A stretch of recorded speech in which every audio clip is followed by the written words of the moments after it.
Hello, I'm Harry Benjamin and welcome to MMTV and the first of a few videos we thought we'd do for you from, well, my house, as you can see, because it's been quite a few weeks in the motorsport world and it can be a bit tricky to keep a track of it all, even in a world of lockdown. Motorsport has seemingly exploded with news in the last few weeks. So here's a little rundown of all the things you need to know, starting with Formula One driver news.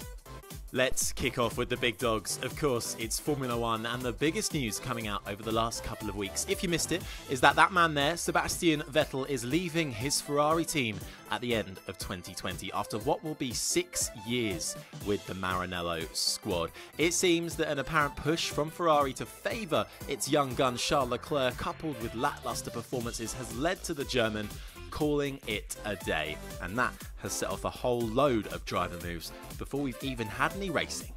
Yes, the dominoes are falling in the F1 driver market, and it is Carlos Sainz Jr. who gets the call up to Ferrari to replace Vettel. Sainz moves from McLaren after one of their best seasons in recent times, culminating in that fantastic podium for Sainz in Brazil in 2019. It seems strong performances and a rebuilding of his career after being overlooked by Red Bull and Renault in the last few years have paid off for the young Spaniard. He's fast and is a match for the likes of Max Verstappen, having more or less been equal to him during their time as teammates at Toro Rosso. He has a lot of experience for his age as well, only 25 years old. The only thing to see will be how he gets treated at Ferrari, with the red team backing that man, Leclerc, for a championship challenge, if there is one. Will Sainz be happy to take that number 2 driver role? He comes from leading the team at McLaren, but has yet to prove he can win races. I think if Ferrari play it sensibly along with Sainz and Leclerc, at least in their first season together, Leclerc will be the man fighting for wins, with a focus on Sainz consistently getting on the podium, something he has yet to do in his career.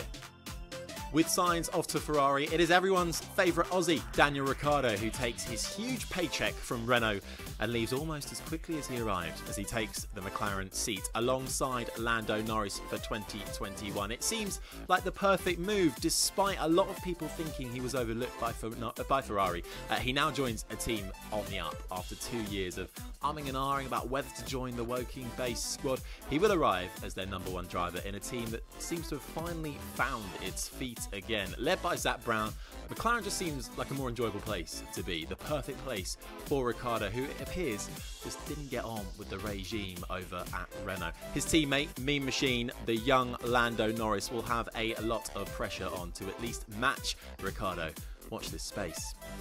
And Renault, it should not be underestimated just how much pressure they are under with an impending financial crisis. Renault bosses will be evaluating their future as a team in Formula One. And then the question of competitiveness, yet to be answered, of course, due to the coronavirus. But even without any racing, the team was clearly unable to convince Daniel Ricciardo to stick with them. So the question of how they've been able to lose such a big name will come from left, right and centre. It seems it's not the most amicable of parting of ways either, with team principal Cyril Abitbol saying, "In our sport, and particularly within the current extraordinary situation, reciprocated confidence, unity and commitment are more than ever critical values for a works team." Slight dig at Daniel Ricciardo there? Perhaps. Either way, Renault has to prove a point and a seat to fill as well. But the question is, who is going to fill that seat alongside Frenchman Esteban Ocon? Sadly, I don't think it will be Paul di Resta, as much as that would make my life. The big name on everyone's lips is this has all paved the way perfectly for a Fernando Alonso return to Formula One. A return to a team he won his 2 world championships with way back when. But that's the thing, isn't it? Hasn't Alonso had his time? He is not F1's future. He is one of the greats, but surely a return to a midfield team that will have to compete against an increasingly competitive McLaren, a pink Mercedes in the form of Racing Point, soon to become Aston Martin, AlphaTauri with Red Bull support, and Alfa Romeo and Haas with their Ferrari support. Does he really want to come back to a team that he'll be fighting tooth and nail for best of the rest? I don't think so, and I don't think Renault can afford him either. wouldn't it be more interesting and exciting for Formula One and us as fans to stick a younger in that Renault seat instead of Alonso? They have enough drivers in their Renault junior team to give one of them a shot. Their current reserve driver, Zhao from China, could well be worth taking a punt on.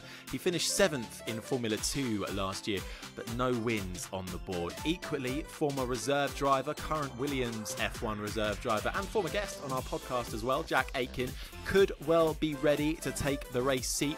Perhaps a better bet, he finished 5th in F2 last year, has taken on the likes of George Russell in junior formula and racked up 3 race wins last season. Also, Danish racer Christian Lingard can be chucked in there for good measure as well. He's been racing in the virtual F1 series, but only has a couple of races under his belt in F2 and yet to prove himself in that series. But of course, does Renault want to take a risk with Ocon, who, remember, hasn't raced in a couple of years now against a complete rookie? If not, and if Alonso doesn't come calling, could they awkwardly pick up the phone to this man, the ousted Nico Hulkenberg, after saying bye-bye to him at the end of 2019? He's a proven driver who left on good terms. Others could include Russian racer Sergei Sorokin. He didn't prove too awful in his 1 year with Williams in a car that simply wasn't competitive, and has been the reserve driver for Renault and McLaren since 2019. With race experience and Russian backers, he could well slot into that seat. And finally, Sebastian Vettel could well go to Renault, but given their lack of competitiveness, that seems unlikely, and we might well be wishing Sebastian a happy retirement come the end of the year. That's a lot on F1 driver moves. So much more to discuss, with lots of talk about these two as well at Mercedes having yet to be confirmed for 2021. Both their contracts run out by then. Could Vettel go there? A German with a German team? The marketing department would love that. In amongst all of this too is expected to be announced by Racing Point, who will confirm Sergio Perez and Lance Stroll for 2021. I'm not sure anyone can be too surprised with that, with Lance Stroll's dad owning the team. We may not have turned a single corner in F1 this year, but the driver market is absolutely buzzing, so expect it to heat up as a return to racing gets closer. Stay tuned to MMTV for more videos coming up soon, and don't forget to download the MotorMouth app and subscribe to the MotorMouth podcast to get your weekly racing fix. I've been Harry Benjamin, and I'll see you next time.